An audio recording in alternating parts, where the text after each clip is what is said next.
looking for respect nationwide. What is going on, Sooner Nation? Thank you all for tuning into another episode of the Barry and Mac Show. As always, myself, Barry, personal trainer, sports performance coach out of Tulsa, Oklahoma, and alongside me, former Sooner wide receiver, 2000 national champ, Mr. Damian Mackey. How are we doing this afternoon, D Mac? What's going on, B? Um, you know, doing okay. Yesterday got some news I wasn't excited to hear. Um, One of my bros near and dear to my heart, man, a guy who I spent a lot of time with while at OU, a guy who always brought the energy, always was bleeding crimson. Um, and really, you go through those battles with on the field during off season. And I was just listening to a podcast. He did a pod with JD Runnels a couple of years ago. It's been since the BV days, and just listening to P Fletch, I called him P Fleazy, listening to P Fleazy talk and how much pride he had for our university, and like him being there in the mud with us, turning the program around from the dark ages of the mid 90s to a championship caliber team. Just very just very hard to see. We're at a point in life where our teammates are starting to pass away, and to hear, a lot of people don't know this, and I don't think it's been reported, I don't know, but I have a very acute allergen to tree nuts. I am very allergic to tree nuts, and there's a story behind it. I have been able to overcome peanuts and pistachios simply by introducing it to my body in very small dosages over years. Mm, Thank you, trick or treats and Snickers, and thank you to my grandma. there you True go. story. Yeah. Trick or treating and Wow. Snickers. I used to eat around the nuts in the Snickers because I wanted to eat the chocolate, and that's kind Oh, of the that so in small my body, exposure. that small exposure over time, and then my grandma would eat pistachios, and she would kind of put them in my mouth, and so those two I am actually not allergic at all, but most other nuts will tear me up, and Man. to you know, P Fleazy being a generally healthy guy, really had his life ahead of him, taking care of his family, his children, and the other things, and to hear that potentially an allergic reaction, I forget the scientific term that they use for it, was potentially the reasoning behind what happened to him. Man, it's just brings life to reality. And salute to all of our teammates on social media, all over all the different platforms, posting pictures. Pat, he wrote a book about our championship season. Hearing his story, his dad played for OU, his older brothers were walk-ons at OU. Obviously, he was a guy who played for, scored a touchdown, threw a touchdown at Yeah. OU. Um, was our holder on special teams for kicking field goals and such, man. Just much love to my bro. He was a real one. Every time we'd get together for our reunions and such, he always brought the smile, brought the energy, and really was connecting people. He's a guy who, when I would hear about some of our teammates going through difficult times, dealing with their own personal, things that they deal with in life, P. Fleazy was always a guy who was, hey, Mac, how can we get this together? How can we make this happen? Um, God rest his soul, man, good Sooner, phenomenal father, husband, and all those good things. Today, just really thinking about him and paying tribute to phenomenal Sooner, um, who passed away way too soon. Yeah, my memory of him, as a fan, and really, obviously, I knew he held for you guys. He was a holder on the championship squad, and kind of, made his hay in that way. I know he won the North Texas game. I think I was like 8 or 9 years old watching him win the North Texas game in '98, I believe it 98, was. my There you redshirt go. freshman year season. Yeah. But I want to ask you because my first real exposure to him, because back then, man, you really didn't get to see the players' personalities come out, not like you do now with Sure. podcasts, Yeah. platforms like this. But I remember watching the 2000 championship celebration that you guys did and him getting on the mic, and you could see that it wasn't like you can always tell if a walk on or kind of those kind of guys are like trying real hard or if they're truly accepted by like you can tell, right? Yep. What's real and what's not. and you felt the authenticity of him and the love for the university really shine through with that meant a lot to him to be a part of that. Well, was that something that you got to see behind the scenes as well? Was that energy really present behind the closed doors? Listen, man, Pete Fleazy's from Norman. And was a quarterback at Norman High. Beat JT Thatcher out at quarterback in high school. If Patrick was 3 inches taller and 40, 50 pounds heavier, he, listen, he was a baller. He threw a tight spiral. He was smart as hell. He was agile. He was a guy, he wasn't going to beat you in a race, but, probably a 4.75 40 guy with a little bit of wiggle. And he kind of Mm-hmm. has swagger. And so, my first year on campus was the year where he started a couple games for us. He won the North Texas game, and then obviously against TCU, he was pretty much every quarterback played that game, and so we found a way to Man, win though. Found a way to win. rough. But Patrick's a guy who earned his stripes. You know what I'm saying? Like he earned starter reps. And granted, he didn't earn them with Bob, but like he earned them. He was a guy who, like, bro, I scored TDs, I threw TDs, and he worked. We had a lot of walk-ons who they'd show up for off season because it would lead to spring, but they wouldn't necessarily show up for summer because they knew they weren't going to play. P. Fleazy was there every workout, working his tail off, getting stronger. And there were days where we may not have, wanted to have a good day. And he'd be like, come on, D Mac. We got, like he was one of the guys in the mud with us.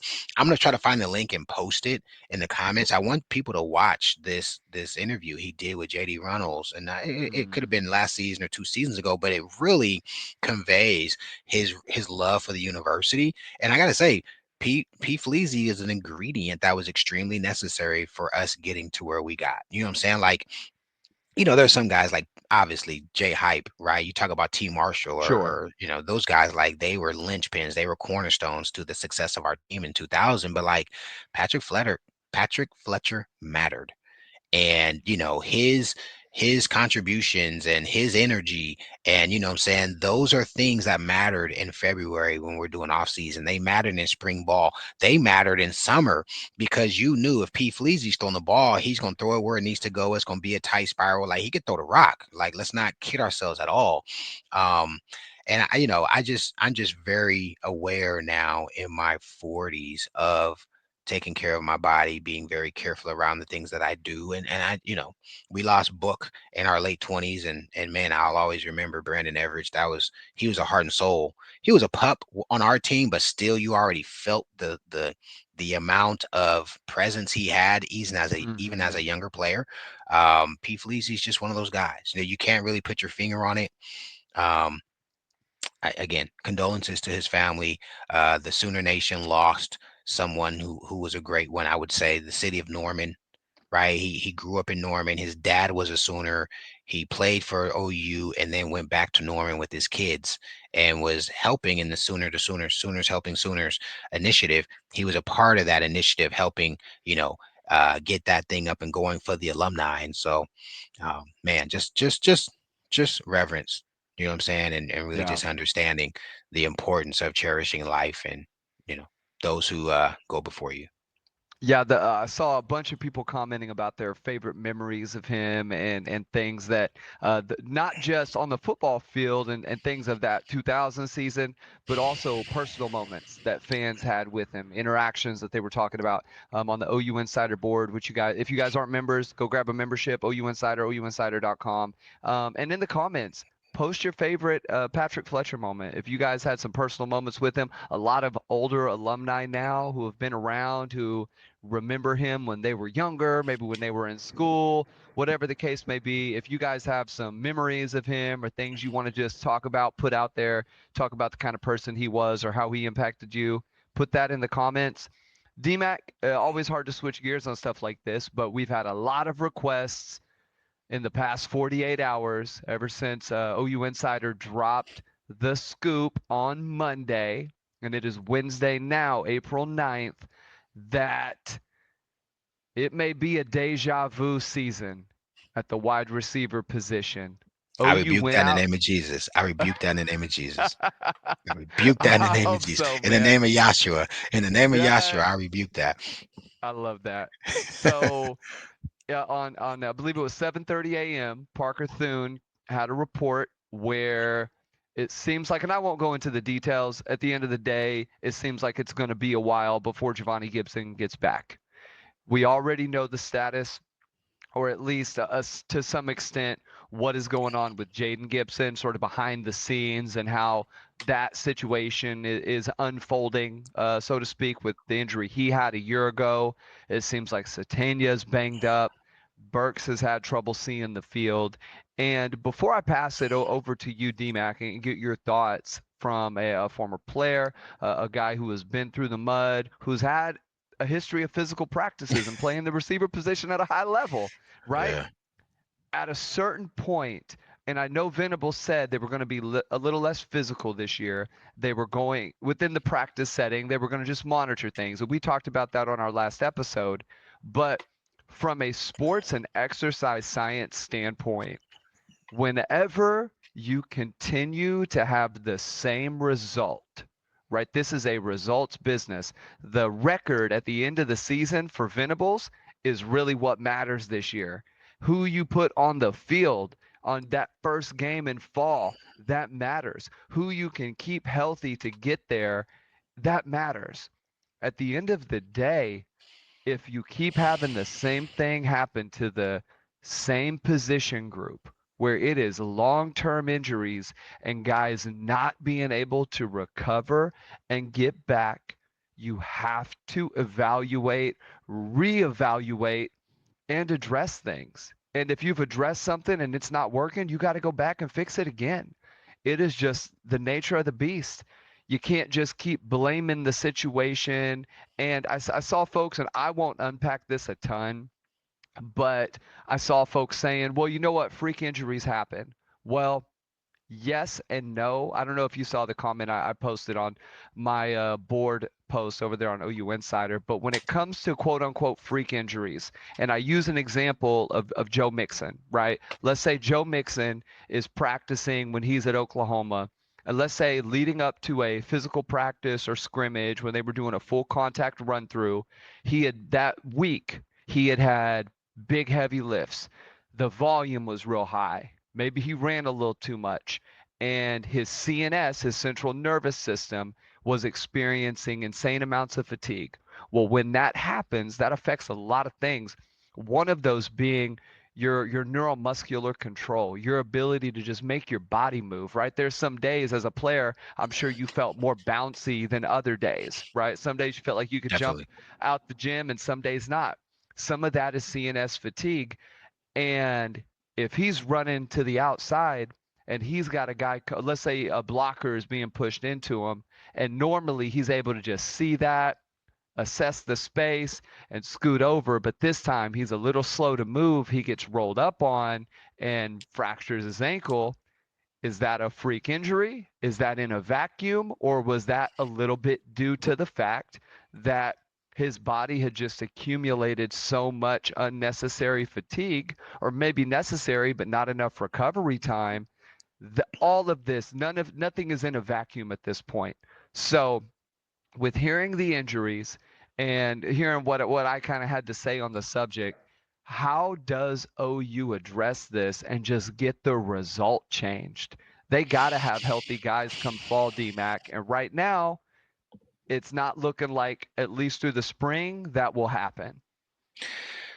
So I'm going to push back a little. I'm going to agree a little, and then I'm going to provide a little, I don't know, personal context. Here's my pushback. And we both talked about this before we went on air. Burks is believed to be healthy, being held back because of stuff like this, right? So we got to say, okay, we should assume, and I will assume because summer and fall camp has to happen first, right? But we Mm-hmm. should assume that Burks should come back healthy. Jaden Gibson, hearing some things behind the scenes, like you said, I mean, I'll just kind of speak to the fact that right now he's a wild card.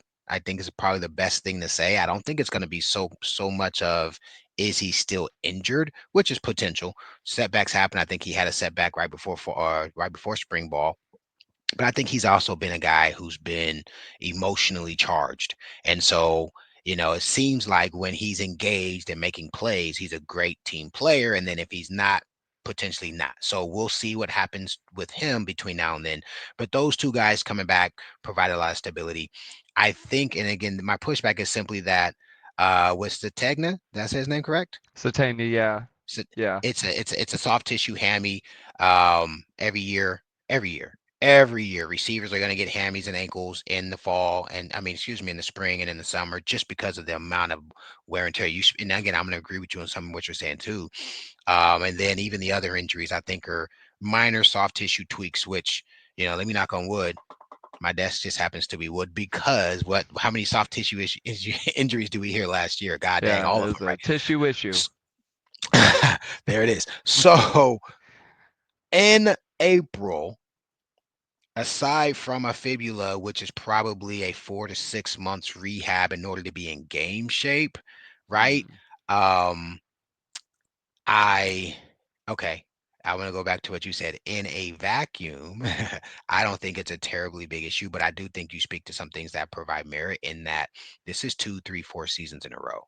And I think that right there is the bigger issue. And I had an opportunity to read some of the things you were writing in terms of surveying the players and right doing some really reflecting on what you're doing, having conversations with stakeholders, like having Schmidt in those conversations, having the OC in those conversations, having the position coaches in those conversations. It might even be pertinent to have some of the other, baseball representation, basketball representation, just to see what they're doing. You know what I'm Mm. saying? Relative to what we're doing, just to provide other context and because you can't, right? You're right. This is a make it or break it season. We cannot afford to have undue injuries, unnecessary injuries, or injuries that science can tell us if we're going to eventually have an injury. We just can't afford those injuries this season. Bro, I wouldn't be surprised if they went and got another receiver in the spring portal. Like, if I'm Yeah. BV, I am stacking the deck to winning. I am pulling out all the stops to making sure we're successful. As an alumni and a guy who played for him and a guy who believes in his long-term vision, I want to see Coach Venables be successful. And I would hate for the injury bug. I think the receivers cost us a game or two if we got our top dogs. I think there's a game or two more that we can win last year if we simply have the guys we're supposed to have. By the way, irrespective of the offensive line, irrespective of the quarterbacks throwing the ball. I believe Mm. that because we had one of the most talented receiver groups in America on paper going into that season. And so, to your point, you know, um, they do need to be looking at. I hope they're intentionally looking at what they're doing in terms of systematic approach, in terms of lifting, in terms of nutrition, in terms of recovery time, how they recover, right?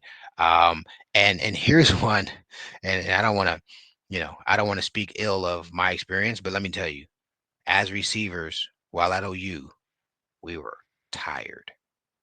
We ran so we ran so much. We put so much mileage on our legs, and I think it was a time where Schmitty would just be on I don't care. Bob would like, Schmitty, they're done. Schmitty would kind of be Yeah. like, no. And Bob would like, bullshit, they're done. Like, thank you, Bob. Because like Schmitty would want to Yeah. Schmitty would want to prove a point. So just I say that to say, like, you put a lot of mileage on your legs. And I know Gibson's injury is, from what I've been told, maybe he got rolled up on, or right, it was some type of physical contact. It wasn't necessarily the soft tissue type where you just kind of put wear and tear. um, but Barry, in this season, we've gotta be uber sensitive. We got to be hyper, right?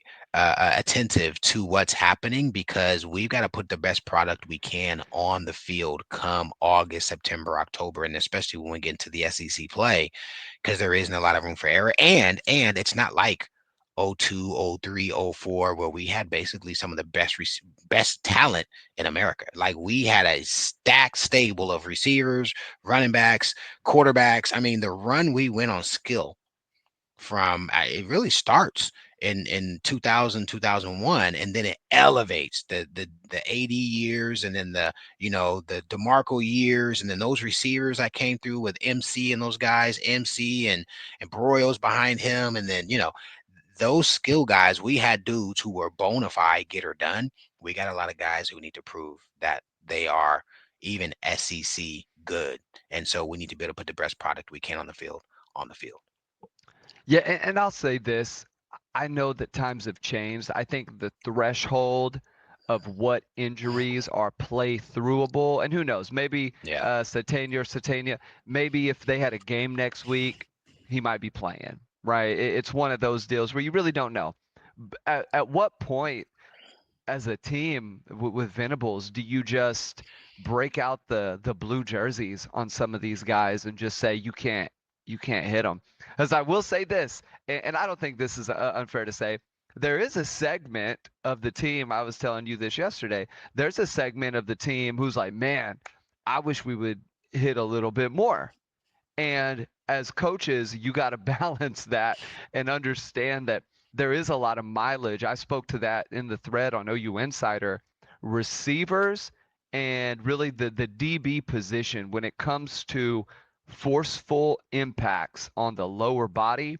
I'm talking high amplitude, massive amounts of volume on the lower body. Receivers experience it probably more than any other position. At offensive line, it's a little more like just a steady dose of volume. But with receivers, the jumping, the landing, the cutting, along with the lifting high weights, right? To be super athletic, you got to be able to lift big weights and lift them fast. That's a lot of impact on the joints.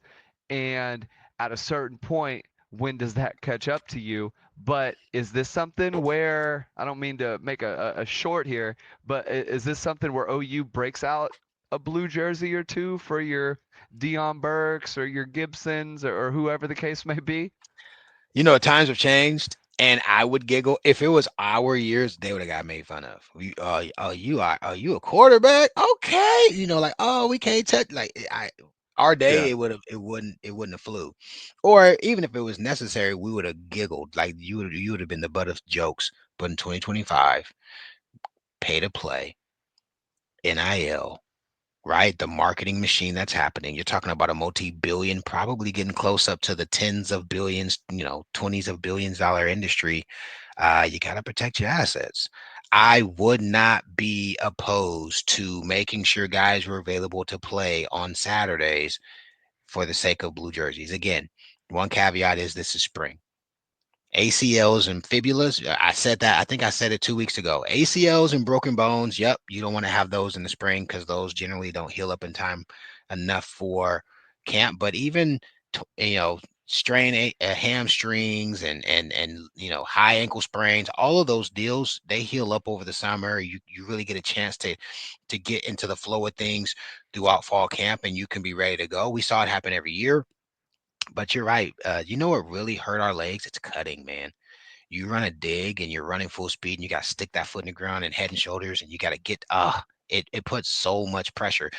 They throw a back shoulder fade, you're running full speed and you got to stick that foot in the ground and go catch it off your back shoulder and you run that rep, you rep it, you rep it, you rep it. Yeah. That mileage eventually catches up to you. Um, I'm on the fence.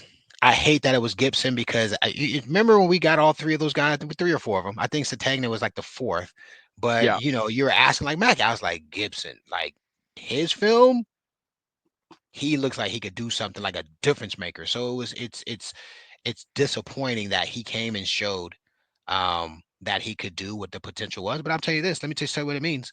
And this is why I say recruiting matters. I think ET or Manny is going to get a chance to get those reps and we'll see if they can come in and step up and be another person who can be depended on because what the silver lining in this potentially and here maybe these are my rose color my crimson color glasses, but the silver lining could be someone emerges the last 5 or 6 practices of spring and plays well and Mm. becomes a guy that because in more reps they get more comfortable, more confidence, right? And now there's continuity with between them and Mateer and or Hawkins. And then we get Gibson back. It's essentially what happened with the initial Gibson and Anderson, right? Anderson kept getting sick and because he kept getting injured and because he kept getting injured, Jaden Gibson started getting reps and then he started to ascend and like, wait a minute, we got something here too. So I do believe this is an opportunity for one of those bigger, stronger, more burly freshmen that we recruited to come and show what they've got. Or it's going to be a big hole and it's going to be a problem come August, September.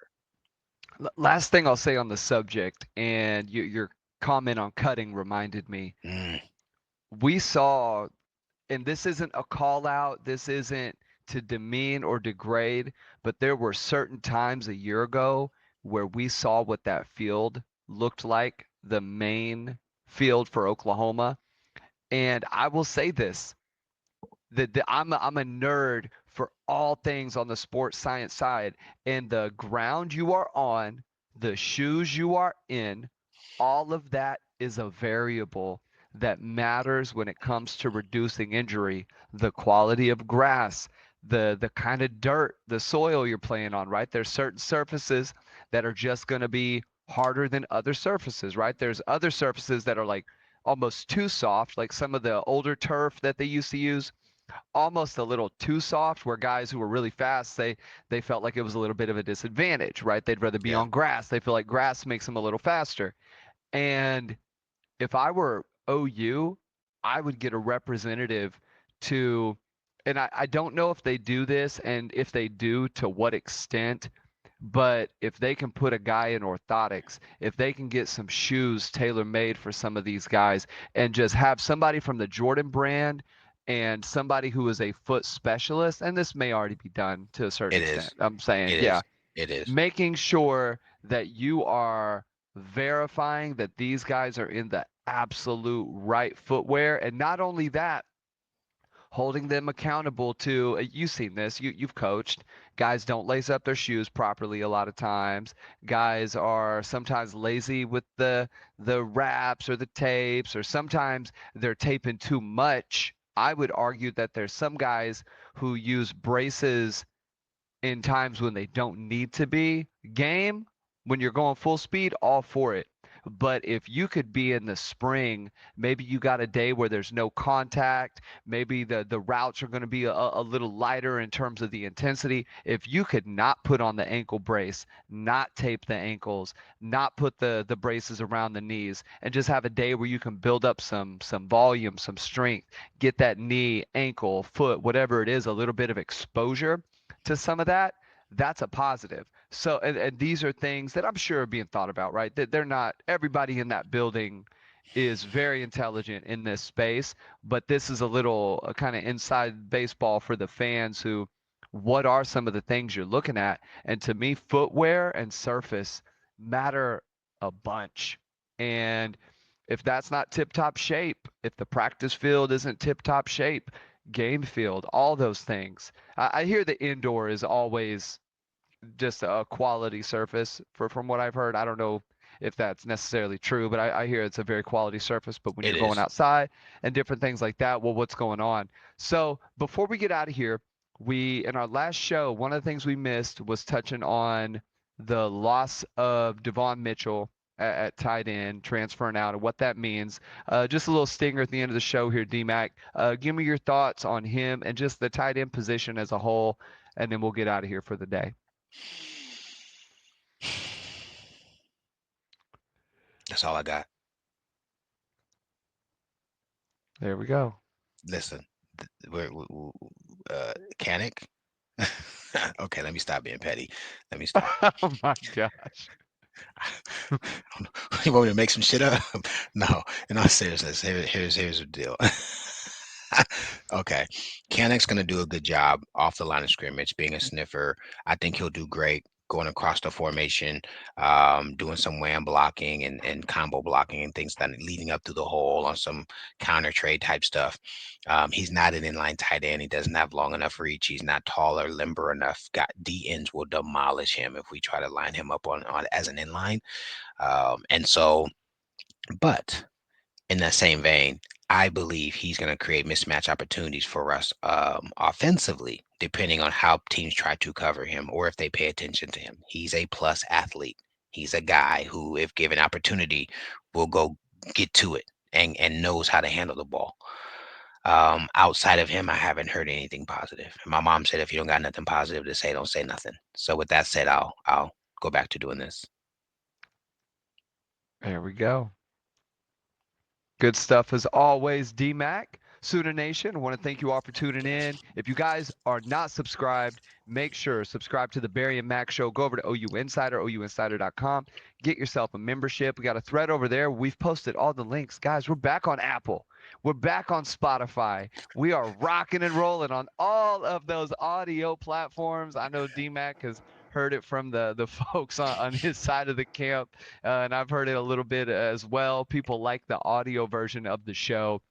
We want to make sure that we keep bringing that to you and share the show. Let people know what's going on. Let people know what we're doing here on the Barry and Mac Show. But also go follow us on social media. Instagram is at the Barry and Mac Show. DMac on X is D_Mac13. And find me at BWise Fitness, at letter B, WISE Fitness. DMac, closing thoughts, and then we'll get out. Man, just pay attention to your life. You know what I'm saying? Love on and hug on your loved ones. Today's my daughter's birthday, so I flew to Cali to make sure I was with my baby. In fact, she's 11. I have my youngest is 11, which is crazy to me. Wow. And so, yeah, just life is precious. It really is, and we get inundated with the day-to-day activities and work and this and that. Take care of your own health, take care of your bodies, and love on your families because you just never know. That's pretty much what I got to say. Amen. Well, Sooner Nation, thank you all for tuning in today, and we will see you